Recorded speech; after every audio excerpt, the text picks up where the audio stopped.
Okay, so this is the kit that I had for walking the Camino, 900 kilometres over 36 days, I think. So this is the kit I had. Looks quite a lot, but it packs down really small into this little backpack, which is an Osprey Aura 35.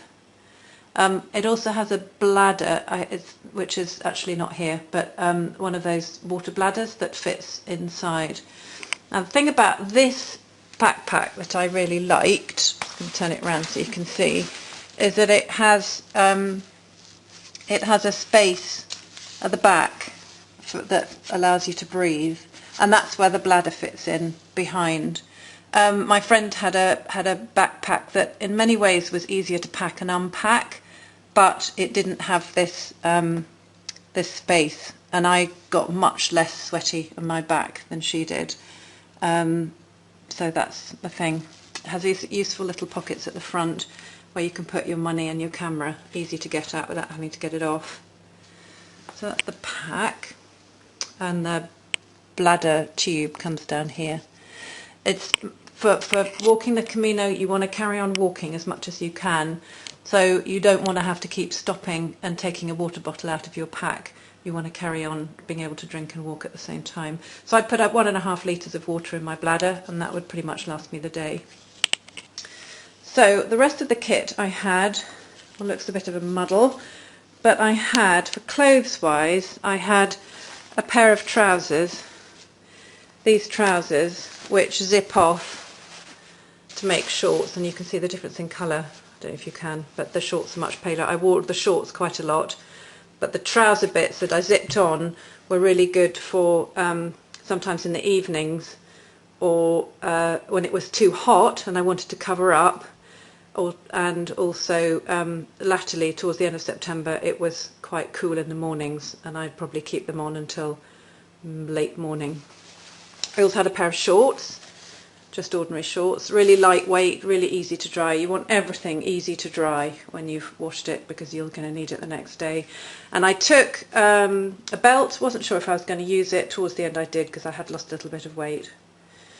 So I also had a lightweight fleece, a zip up the front one, which was useful as a pillow. Sometimes you needed it as a pillow, and I also used that in the evenings and on those cold early mornings. I had a quick drying long sleeve top, which I didn't use much to begin with, but again I used it latterly when it got a bit colder. And probably my favourite bit of kit is this really, really lightweight, really thin cotton top that I wore a lot because I suffered a little bit from the sun, and it had lovely long sleeves that would cover up my hands as well. And again, it was useful if it was a tiny bit chilly, I'd wear that. Then I had a t-shirt and a vest top, and I've used all of these a lot. I also had a sarong, again a very light, thin cotton sarong that would wash really quickly, and I used that as an extra towel. I used it as a kind of sheet. I used it like a skirt for getting out of the bed in my pants at night to go to the loo, vaguely covered up in case I met anybody in the dark. And I had a really lightweight little scarf, a little bandana would do. Used to wet it on a really hot day. I'd wet this and drape it around my head or around my shoulders if I didn't want to get too hot. Too sunny rather, too much sun. And I also had a baseball cap with obviously with a peak. I had 3 pairs of pants, and these pants are Rohan. I know it's a bit funny to go on about underwear, but they're absolutely brilliant. Rohan briefs, the best. They dry in about 3 hours, because you're washing every night the clothes that you want to wear the next day, so it's really important that everything dries quickly. So 3 pairs of pants. I did have 2 bras, but I left one of them behind somewhere. Socks are really important because your feet are what keep you going. I originally had these 3 pairs. These 2 go together as an inner and an outer pair, so a thin pair, slightly thicker pair. These have a double thickness, and it stops the blisters forming if you have the friction being taken away between 2 layers. And then I bought these bamboo socks halfway along, which actually were really brilliant, but they didn't dry very quickly. So that was the only downside of those. Sleeping bag, I had this Marmot Zero one. I think if I did it again, I'd have a much lighter weight sleeping bag and a liner, a kind of thin liner. I think that would have been a better combination for all sorts of reasons. So toiletries, soap, important because that soap doubles up for washing everything. Don't bother to take any laundry detergent or anything. You don't need it. You can just use ordinary soap and wash everything under your feet in the shower. There are also laundry facilities, so you can wash at a sink. For me, moisturiser was important. I had shampoo, conditioner. I use a Crystal Rock deodorant stick. It's a little bit heavy, but it's easier than a tin or a roll-on or whatever. I had, this was just had little kind of, medicines or a comb and, like nail scissors, all that stuff. Anti-chafing cream, really useful, particularly for feet, actually, but other places as well, you can imagine, but certainly for feet. Blister plasters, Compeed. I didn't get on very well with Compeed, but the blister situation is a whole another story. And the thing I use most, which I can't find, is Micropore, which I just use to cover up the blisters and protect them from rubbing. Spanish phrase book, you might not need that if you have good Spanish. It was a tiny one, it's really small. Tissues, spare glasses for me, camera, mobile phone. I had a universal charger with an adapter for European plug and one lead for my phone and the other lead for my camera. I had a waterproof jacket. Used that twice. We were lucky. We didn't have too much rain, but when it rained, it really rained, and actually it didn't really keep the wet off. But I'm glad I had it. Very glad I had it. Pack cover, also really useful for sitting on the ground if you want to have a picnic. Covering up in the early mornings when it's damp, covering up your pack so it doesn't get wet, and also obviously when it rains. Toothbrush. I did have toothpaste, but that seems to have disappeared. And head torch. This isn't big enough. I bought this thinking I would only need it for going to the loo in the night or whatever, and actually we used it nearly every morning because we got up before dark to get a lot of miles done before it got too hot. So I would have liked a slightly more powerful one of these, and you need them. Often the moonlight was enough to walk by, but sometimes you got into a shadowy place and you couldn't see where you're walking. That would have been dangerous, or it was really rocky and you needed to see where you were going. Or more importantly, when you came to a dividing of the ways, you needed to see the markers, the arrows and the way markers.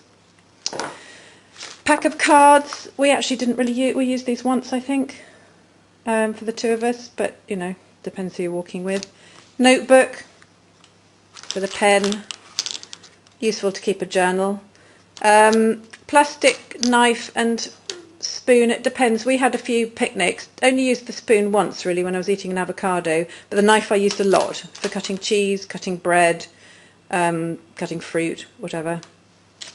And a guide, lots of controversy about which guide. We took this one. The John Brierley big book is quite big and heavy. They do a smaller version which doesn't have the information about historical churches and stuff, but it does show you the way. And it shows you the choices of ways. This didn't have a choice of way. It just shows you the one way that the Michelin people advise. But it gives you an idea of elevation for each day, which is quite useful. And distances, again, quite useful, with a map so that you can follow where you're crossing main roads and things. I also had earphones, very useful. Long stretches of boring road. It's nice to have some music. Oh, lip salve seems to have escaped from somewhere. And I had a purse and a bum bag for putting my passport and cards and everything, and that really pretty much didn't leave my side. So that's about it, really. At the beginning I thought I probably could have done without the thicker top, but towards the end of September I needed it. I might have changed my trouser short combination for possibly a hiking skirt with a long jogging pants thing underneath, which I think would have been kinder on the skin. That I did find the shorts chafed a little bit when I was sweaty. I didn't mention my micro towel. This is fantastic. It's I don't know what the size is, but it's this size, so it's certainly not as big as an ordinary towel, but it was brilliant. Dried in no time. I mean, if you were doing your laundry, you could wring all your laundry out and then actually wring it out again within this towel, and then it would really help dry. And so that's it really. Oh, my shoes. My boots didn't survive the journey. They were my old favourite boots. I wore them they were 10 years old, and they were absolutely crap. And I got terrible blisters. And so I swapped them, and I'm going to give you probably seasickness now because I'm going to run through to where my new shoes are. I bought hiking sandals. I'm talking rubbish. Hiking trainers. And these are they. My hiking trainers, Salomon, absolutely brilliant. Really, really comfortable. The tread has lasted the journey.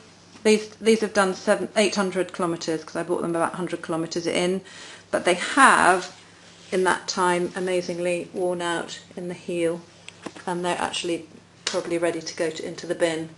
But they were really, really comfortable, and they have reinforced toes so you don't stub your toes. They breathe through this, but then again that gets really wet on the day it rained really hard. But they're absolutely fantastic. And if you don't need ankle support, I would recommend a pair of these. Okay, so that's it.